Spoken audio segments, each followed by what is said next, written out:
This news is funded by viewers like you. Please support our work at democracynow.org/give. Millions of voters in India are casting their ballots in the third phase of the country's mammoth general election.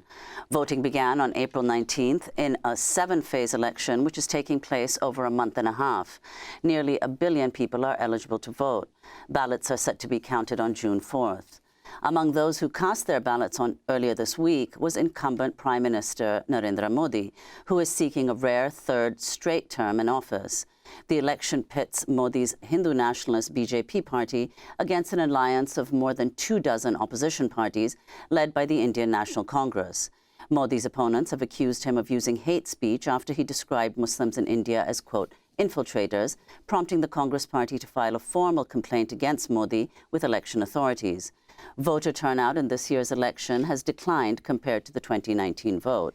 For more, we're joined in our New York studio by Siddhartha Deb, award-winning Indian author and journalist born in Northeast India.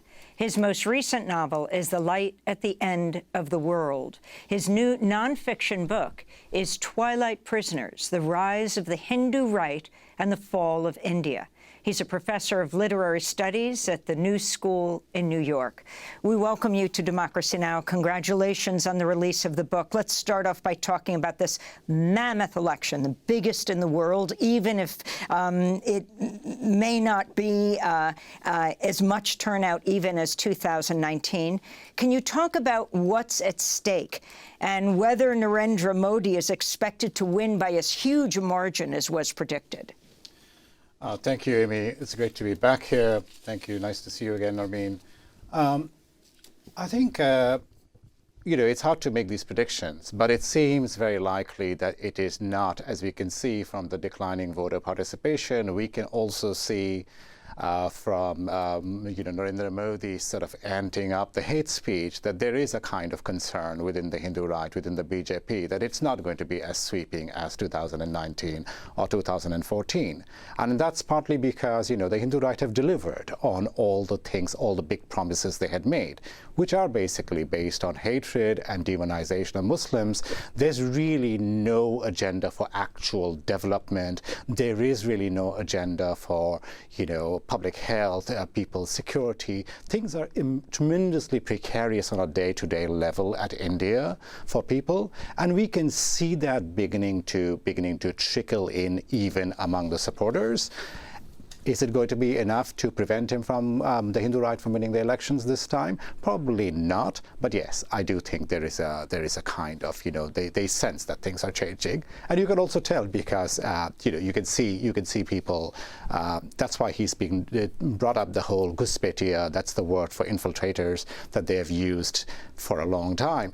That he's trying to, it's the same rhetoric, but they're just trying to increase the amount of it, basically. So if you could explain, Siddhartha, your book is called, Twilight Prisoners, and the subtitle is The Rise of the Hindu Right and the Fall of India. So if you could explain what exactly you think has happened under successive Modi regimes. Just before, as India was getting ready for the elections, the World Inequality Lab came out with a study titled The Rise of the Billionaire Raj, which shows that income inequality in India is worse than it was under British colonial rule. So as against what most people think about India shining and India rising, what's happening in India? Well, Narmeen, you're absolutely right. It is worse than under colonial rule, and that is saying something, because when the British left the Indian subcontinent, I believe the average life expectancy was 26. It was that kind of inequality. And Modi's regime has basically empowered a small set of oligarchs, but again, in terms of everyday life for people, there's a tremendous amount of precariousness, there's a tremendous amount of food insecurity, we saw in the handling, for instance, of the pandemic, which the Hindu right is trying to spin, but we saw how abysmal Modi's and the Hindu right's handling of the pandemic was. And it was not just the poor that suffered, it was the middle class, even the well-to-do in India were scrambling for oxygen tanks and hospital beds in some of the most expensive hospitals in India. So that's the kind of chaos that Modi has, presided over. There's been a tremendous upward transfer of wealth. And again, it is beginning to show through. The cracks are beginning to become visible, even to his core supporters, I think. And also at the level, Siddhartha, that's obviously social indicators, which are very important, but also at the political level, at the level of altering India's orientation, in particular towards Muslims, but to minorities in general. If you could speak specifically about this Partition Horrors Remembrance Day, who that's directed towards, who experienced these horrors. And then second, you've actually been to Ayodhya, where the Babri Masjid was destroyed in 1992, and where earlier this year, the Ram Mandir was built. If you could speak about the significance of both these things. So, just to connect, in some sense, the Hindu right in India are trying to create an ethno-nationalist state. And that's one of the reasons, and it's really ironic, one of the great ironies of history, that the Hindu right is modeled explicitly after the Italian fascists and the Nazis. And now they are great allies of Israel. And for the same reasons, they admire this idea of a strong, muscular, militant majority that are the only people who have the right to this nation. And the minorities must be dominated, must be brutalized or expelled. And that is what the Hindu Rights Project has been. And the main platforms of it for symbolic reasons to rouse up this sort of, national, to create this, concoct this Hindu identity. One of the platforms has been to build the temple, and this goes back to the BJP's rise as a political party and the demolition of the Babri Masjid in 1992.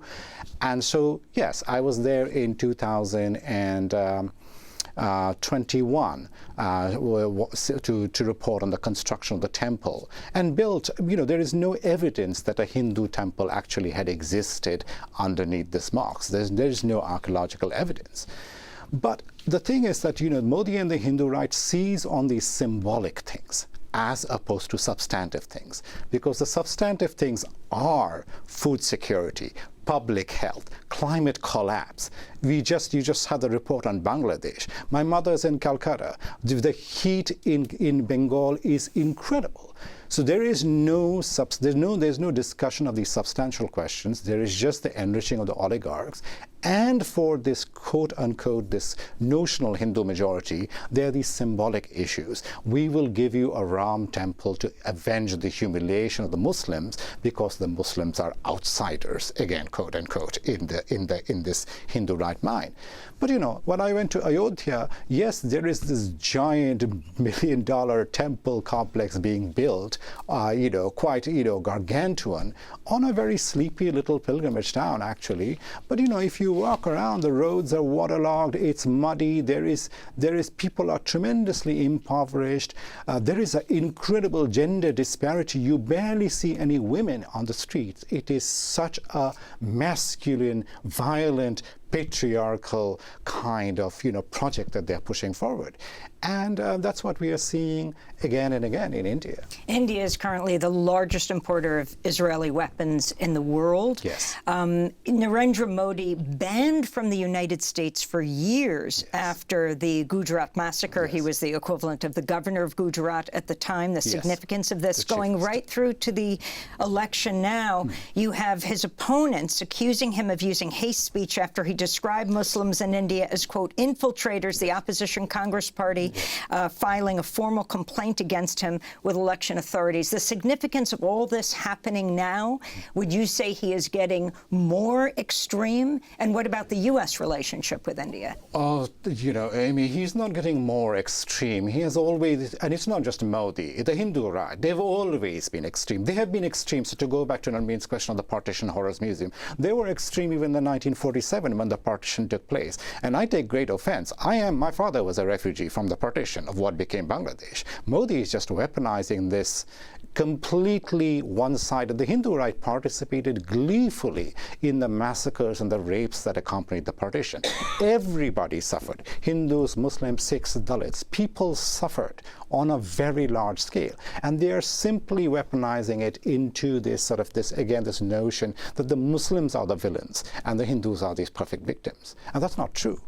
But we see this in terms of the U.S. relations. Every U.S. administration we have seen since that initial rejection of a visa for Modi when he was the chief minister of Gujarat under 2002, once Modi won the elections in 2014, once he became the prime minister, the Obama administration, the Trump administration, the Biden administration, every single administration has embraced Modi, has embraced the Hindu right, and looked the other way in spite of these egregious violations of human rights and utter violence. So in that sense, he hasn't become more extreme. I was in Assam reporting for the New York Times Magazine. I have seen Modi's Home Minister Amit Shah come down in a helicopter to a rally and talk about Muslims as Guspetias, or the word infiltrators. It's on record. They have been doing it again and again. People are compared to ants and crows. That's what they are. This is genocidal language. And the U.S. has stood aside. And yes, India is the largest arms importer in the world, and not just a purchase of arms from Israel, but also from the United States and from Britain and from France, all the great Western democratic powers. And Siddhartha, before we end, if you could just say how you understand Modi's change in policy, India's change in policy vis-a-vis Israel, because for decades after partition, yes, India was totally pro-Palestinian. Well, absolutely. I mean, that's partly also, this has not been very hard for me to think about. I mean, I was for Palestinian rights. That was part of my political formation growing up as a teenager in India, because, India's own experience of colonialism, which was horrific, it just made it very, very clear that we would be for Palestine, but without ever